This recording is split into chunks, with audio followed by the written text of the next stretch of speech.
Mariners win 3-2. They take the first of a 3-game series against Toronto. They improve to 49 and 48 on the season. I believe they're 4-4 on this home trip now. Sounds right anyway. Yeah, it's 4-4. 2 plus 1 plus 1, 4. Let's talk about how it happened real quick.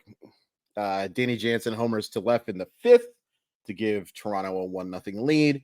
Dalton Varsho scores on a Baroa wild pitch. I'll talk about that in a second to make it 2-0 in the 7th. Mariners get a Mike Ford single to left field that was not hit very hard, but hey, it worked. Ty France doubles home Tom Murphy in the 8th on a ball that was hit hard after Murphy singled on a ball that wasn't hit so hard. And then in the 9th, Teoscar Hernandez, a walk-off single to right. It's just a single because he didn't have anywhere to go. Would have easily been a double, maybe even a triple. Who cares? 3-2. Mariners get a massive victory. Let's start with some negatives. The offense for the first 6 innings was absolutely horrific. Horrific. Bad. Pretty much everywhere. And even in the 7th, you get some runners. Pollock hits a hard double, a Mike Ford single. I mean, I didn't see what the expected batting average on that is, but I can't imagine it was higher than 200 at most. At most. For 7 innings, really 6 2/3 innings or whatever, this offense looked horrible. And I was ready to go on a rant. I was ready, folks. But didn't have to tonight. Didn't have to. But I'm just gonna point it out. This lineup is not good. This is a bad lineup. It was fortunate to get its 3 runs tonight. It did, but it was very fortunate. JP Crawford was bad tonight. Does draw 1 walk. Julio has 2 nice walks, but also had a line drive right at the right fielder too. But a couple other poor at bats. Suarez wasn't very good. 1 for 5. So Tom Murphy gets that single. We got to talk about Tom Murphy. I get why he's in the lineup against left-handers, but he got absolutely worked tonight for 3 at bats, and then gets that single into the average exit velocity on that couldn't have been more than it couldn't have been very high, and the expected batting average couldn't have been very high. It was a very fortunate hit, and we'll get to it because I want to talk about someone making his MLB debut. Long story short, this offense was bad. Colton Wong, holy crap. He pops a ball up on a breaking ball pitch that you would expect to see from somebody in what league would I say? It's better than high school. It's not quite double A. The type of breaking ball that you might see in the Mountain West Conference. And he just can't hit the baseball hard. He's incapable of doing it. It is embarrassing that he is on this roster.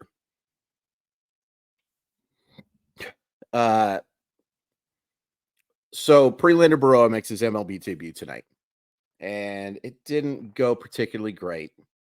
He doesn't get charged with a run. He walks 3. He throws only 9 pitches for 24 strikes, or 9. That would be hard to do, to throw 9 pitches and throw 24 strikes. Not even George Kirby can do that, folks. 9 pitches for strikes out of 24. He also does get a strikeout on a very nice slider to Bo Bichette. That's a fun one to say as your first strikeout. I think you saw the flashes with Baroa on why this guy has a chance to be really, really good someday. And also why he's going to be awfully hard to trust for 2023. Like the control, I mean, somebody said, why are you bringing in a 40 grade control guy? I'm not even sure it's 40 just yet. It's going to be a work in progress. I'm using Baroa more in maybe trying to finish an inning type of thing, get that final out. or using him in situations where you're down a couple of runs, try to keep you in the game. But if it ends up not going so great, so be it. However, we talked about the Tom Murphy play at the plate, or how Tom Murphy played at the plate. So they call that a wild pitch. I'm sorry, folks, that's nonsense. A major league catcher has to catch that baseball. He has to make that play. That is a passed ball. That is 2 times now in the past 3 games that Tom Murphy's defense has almost cost the Mariners a win. That's not good. And I know he's been better at the bat with Raleigh this year. But defense matters. And I think Cal Raleigh is a substantially better defensive player. I still like his bat better. I know the results have suggested Tom Murphy. I think Big Dumper has more offensive upside. I am a big believer in Big Dumper in the long term. I realized using him against left-handers, I'm totally fine with it. But he's not the long-term answer behind the plate. I think Cal Raleigh is. All right, that's enough negatives for a game that I am super excited they won. I'm sorry I've came across negative. Okay, one more negative thing real quick. It's not really a negative. I just want to say thank you to everyone who reached out with positive stuff talking about the Kelnick injury yesterday. A couple of people said really nice things. A couple of people said it was my best mile Y yet. I appreciate that. Maybe darning with faint praise, but I appreciate it. I was nervous about it because I don't like calling people out. Unless it's Colton Wong, apparently. I don't like saying negative stuff about people, but I was really disappointed with how the reaction is, and I was extremely heartened that a lot of you agreed with me. Thank you. Okay, positives. Bryce Miller was awesome tonight. Awesome. Gives up the home run in the 5th. Command wasn't perfect. Control certainly wasn't perfect. 50 of 75 pitches for strikes. But I think he was effectively wild. And I think he did a really nice job against a lineup that is flawed. The Toronto Blue Jays, I think if you ask the Toronto fans this year, they're very frustrated with how things are going this year. I'd kill to trade places with them. 54 and 44 versus 49 and 48. But there have been some very frustrating offensive performances from that team, especially Vladdy has just not been driving the baseball as of late. Bo Bichette's been mostly good, but has had some ups and downs. George Springer isn't driving the baseball. Dalton Varsho is not exactly the most popular person in Toronto right now. They're flawed, but certainly talented. And I think the eye test tells you how well Bryce Miller pitched tonight. We talked about Baroa. Justin Topa, really nice job. Trusting him more and more. Taylor Saucedo did a nice job. Once again, the umpiring was pathetic tonight on both sides. Pathetic. It's just such a problem.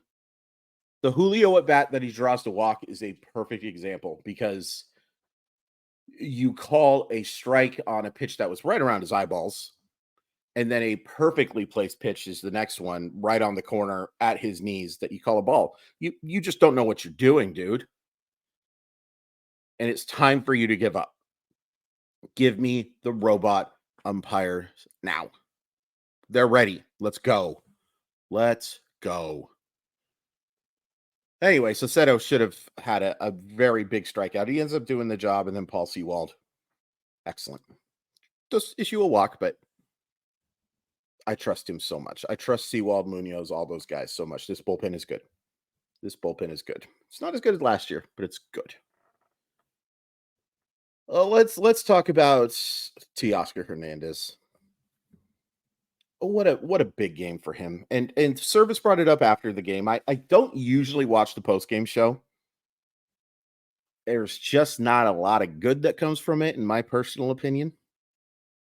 All due respect to the people who work there. I know a lot of you follow me. I know a lot of you watch the show, and I appreciate it. But I don't learn anything from it, and oftentimes I get a little too frustrated. So why put myself into that position?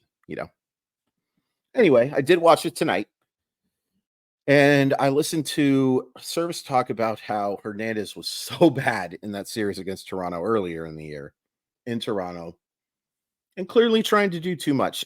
It's hard to prove when someone is trying to do too much, I think, on the baseball field. Not really in real life. You can kind of tell. It's like, if somebody's at work and they have 7 assignments they're trying to do at once, hey, you're trying to do too much. And that's the reason why you might be struggling here. It's harder to do that on the baseball field. But it was pretty obvious in that case that he was trying to do too much. He was swinging for the fences. I mean, his swing mile per hour must have been high because he was cutting. But he's swinging at bad pitches. He was great tonight. He was really, really good. And he comes up with a massive. I don't think I can overstate how big this win is. It's probably like if you were taking it the glass half full, glass half empty, or whatever, a loss would have been bigger. I think a loss you're talking about. I don't want to say it. I think you know what I'm saying. But you're in this, man. I'm looking right now, and I think all the games have finished. The Seattle Mariners are 4.5 games back of Toronto for the final spot. You have a chance to go to 3.5 tomorrow and 2.5 if you can get that sweep. I know that's hard, but it's possible now because you got that first win. And a series win, you're going to be 4.5 games back with a lot of baseball left to be played. The issue, and I've been not really meaning to, but I wanted to talk about this, but I wanted to wait until it was a little later. The issue now is not the games back, it's how many teams that are ahead of you, because let's just say that the first wild card spot is gone, right? You're 12 wins away from that with Tampa Bay, who has not looked good, but still a substantial lead. Let's say that's gone. Heck, let's even take away the second wild card. Let's just say it's just the one you're playing for. You have Toronto, Boston, the Yankees, and the Angels all ahead of you, with Cleveland breathing right down your neck.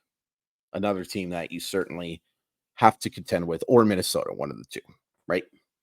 So the games back isn't the big deal. It's the teams ahead of you. But there's too much baseball to truly worry about that. If you take care of business over these final 65 games, no, it's less than that. Isn't it? No, it's 65. Yeah. Sorry. If you take care of business over these final 65 games, it doesn't matter. If you play well over these final 65 games, you will make the postseason. Probably got to say really well, but you can still control your destiny here, folks. If there was only 40 or 30 games left, you would not. But with this amount of games left, with over a third of the season left, you control your destiny. You're in this. Now, you got to play better, and you got to play better on a more consistent basis. But you're still in this, even with the Kelnick injury, even with 40% of your rotation being rookies, even with Julio not living up to the standards in terms of hitting. Still don't think we talk enough about how good he is defensively and on the bases, but we need more production offensively as fans and as the Seattle Mariners do. Even with Ty France being a huge disappointment. Even with all of that, you're in this. And I just want to quickly say, appreciate it. Because it doesn't happen every year. In fact, on the contrary, for Seattle Mariner fans, how many years have we been out of this thing at this point? We're not out of it. We're not in a enviable position as Seattle Mariner fans, but we're not out of it. And if you play well, if you get these next two, and you go play well on this next road trip against Minnesota and the like, you're more than in this. And Jerry DiPoto, John Stanton, Justin Hollander, Dave Cameron, anybody who's listening to this, man, I don't know if any of them are. Probably none. Go get this team a player. Go get this team a couple of players to compete for this thing. You're in this. We deserve this. You deserve this. Go get these guys. They deserve it. We deserve it. Everyone deserves it. It's not over. And it's not over in large part because they won tonight. Big win. Biggest win of the year. I don't think it's even close.